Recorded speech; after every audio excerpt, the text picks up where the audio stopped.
With a very long dry spell in Perth and seeing all the trees in the hills beginning to die, we are starting to appreciate that we need rain and water to survive. This was a lesson that was learnt by our early settlers 100 years ago, and on this trip I'm privileged to go with a group of people to explore some lost tanks that were built by the early settlers when they were exploring the region around Lake King. This trip we're out in the bush recording some old, well, we call them water holes, tanks, whatever you want, man-made catchment areas in the rocks for water. These tanks are actually holes that are blasted into these rocks, often using natural features of the rocks like cracks or previous nammer holes, and they are fenced with wire netting to keep all the rabbits, kangaroos out, though I don't expect they keep many kangaroos out.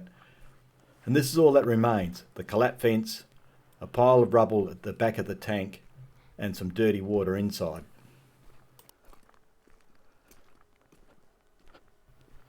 When Frank Han and his offsider Talbot explored through this bush in 1901, it was pretty hostile country, and they survived by hunting down water at these rocky outcrops. They didn't have the privilege of these water tanks, and their fight for survival was a daily effort. This is the remains of an old hut. In the bush there's a bit more of the tin over there.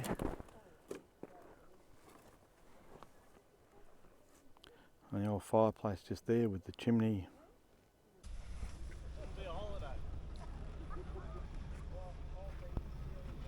The rumour is this is another lost grave. There are no records about a grave being here, and no one knows who it might be. But considering it's against the rabbit-proof fence, if it is a grave, it could be one of the original doggers or fencers. Even though this site is marked as a water reserve, this particular tank was lost to history. It was only rediscovered by firefighters a couple of years ago in the effort to extinguish a blaze that was burning east of the fence. Nobody knew about this until, as I said, Colin and a few other guys came with a fire truck, not sure how far they had. You can see here at the small depression on the rock, every effort was made to capture as much water as possible and retain that water. Don't know, it looks like someone's done some work there a little bit. Yeah, or whether they were just building a wall to try and hold it, isn't it? Yeah, well, a lot of them do that, but even there's a lot of stone that's been broken off. Yeah. We've been exploring the bush for years now, but it was really interesting to be with a group of like-minded people who are all out here just to measure these tanks to find out how much water they do contain. Doesn't matter where you go in the bush, if you keep a sharp lookout, you'll always find some weird place, like this little burrow or hut or nest, or whatever it is these animals make as home.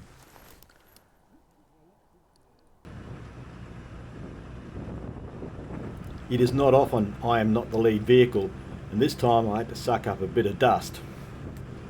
But it was also good because I didn't have to stress out about leading a group of people through country I didn't know.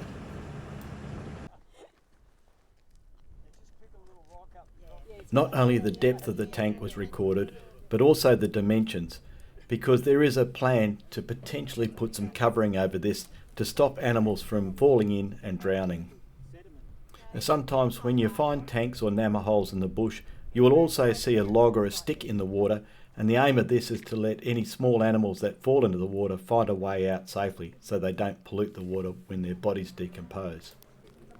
So the difference between a tank and a nammer hole is a nammer hole is a natural occurring hole in the rock, either worn away by rocks and water over a period of centuries, and a tank is a man-made hole.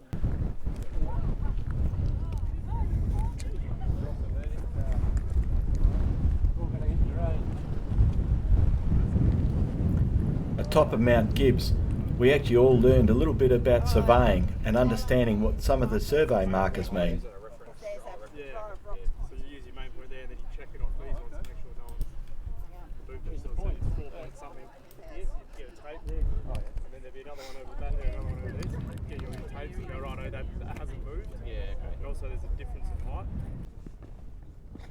Top Mount Gibbs.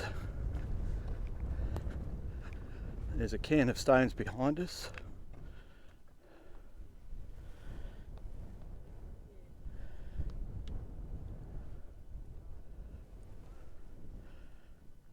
And the view looking north, I think that track out there is the one that goes to Hatter Hill, which will be one of those hills over there, I guess.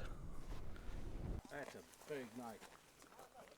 Python maybe? Probably a python. You should be able to tell by the scale.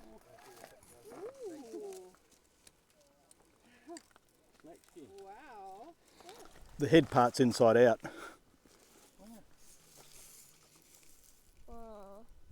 It's not a dugite, No, okay. How can you tell they're any? not a tiger snake. You can tell by the arrangement of the scales.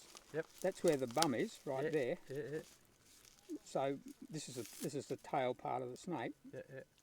They, by and large, different groups of snakes have different arrangements of scales. Yes, I so believe. They're called the post-anal scales, and it's certainly not a dugite because these are paired in a dugite.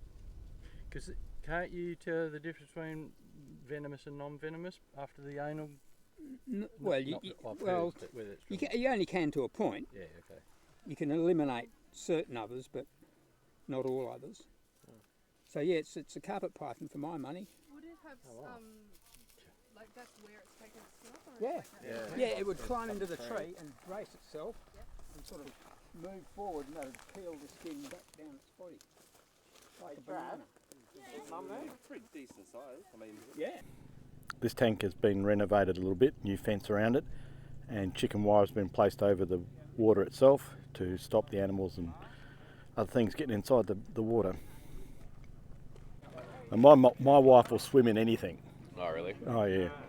And she's a good swimmer too, so doesn't care. I'm a shit swimmer, I do. So if a bunyip gets her, like, she can swim away from it, or?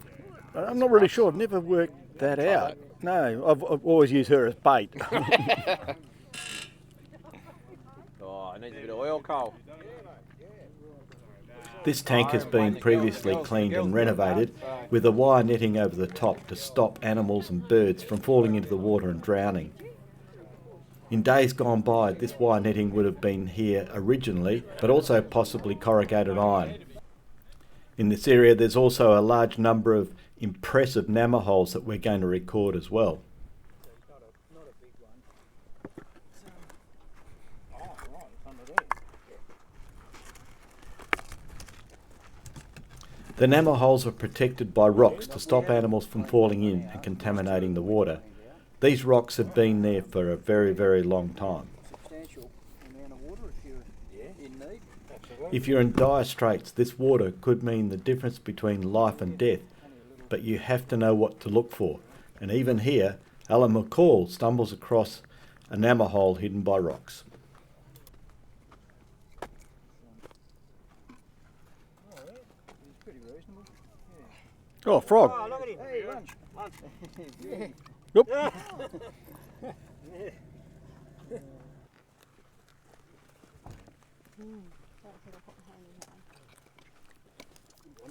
After inspecting the nammer holes, we were very careful to replace all the rocks.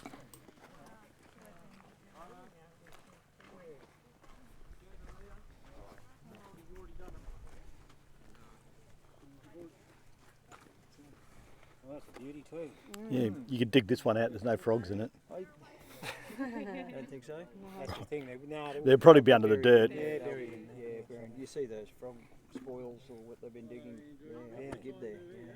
So the idea to measure something like this is use that plane. So we measure, it's all measured along here, pop it in like that, we hit rocket, what's that say mate, I've got the glasses on, 200, 300, 300 mil, just hold on to that. We then use that to measure the actual. Kevin spent a fair bit of time making sure that the correct measurements were taken so that the volume and shape of the nammer holes could be recorded accurately. I'll just get steady. And we feel that, whether it was Canning who actually did that work, but we feel this here was original spoil that Came out of it. came out of Oh, it. really? It's just when you stand back. Yeah, and look yeah. at it, that's the work that we did, but it's certainly out of place to me anyway. Yeah, it is. Yeah. So yeah, whether he did it or Or it was done over generations. quite possibly. Yeah, This is a very good example of a nammer hole that has been maintained in the past. The way the nammer holes are located on the rocks is actually an ingress point for all the water, but that water also drags a fair bit of dirt with it, so the nammer holes will fill up eventually with rubbish. If they're not maintained and cleaned out regularly, they will become useless for collecting water. We did have a fair bit of discussion about whether it was right to clean these nammer holes out in current times, because they have become home to frogs and other critters. And if we remove the dirt and the water to clean them out, those animals are going to die. Prior to Europeans settling here, those little creatures like frogs would have been food. So that's all the stuff that you guys took out, is it? correct. And that would have been about that far down from the top when we dug it out. Yeah, So okay. that, yeah, 15. So did you eat the frogs? That's the important thing. I don't think we found any, mate. No, We found, no. we found pyrite. And that's the story that you stick to. Yeah. At this point in time, yeah, we found it. Yeah, I forgot.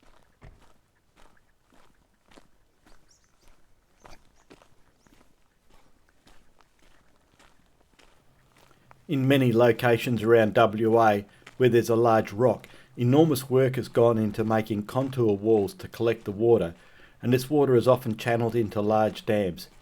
This dam at Mount Madden is a perfect example of that, and even now still has plenty of water in it.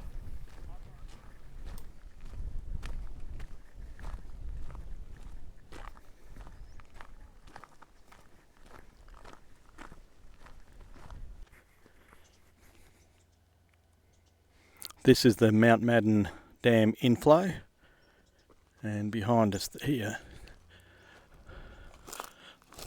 looks like the area where the settlement is. Any stuff coming off the rocks, the heavier stuff like sand and stuff, can be settled into there before it gets into the dam itself.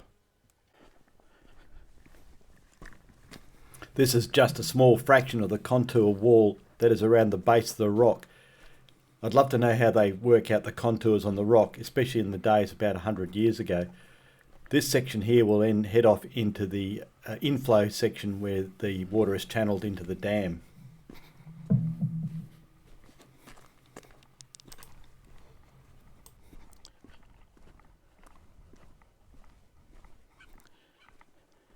Coming off Mount Madden, this is the inflow from the rock towards the dam. Pretty overgrown. But you can also see the amount of effort that's gone into putting these rock walls up.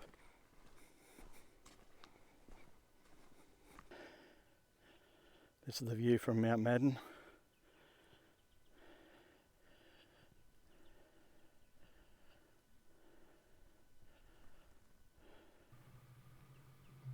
At the top of Mount Madden, there's a cairn of stones that I just can't avoid going to visit. And also there are some survey marks there, and I'm going to put the little lesson we had earlier on in the day to effect and see if I can work out the landmarks.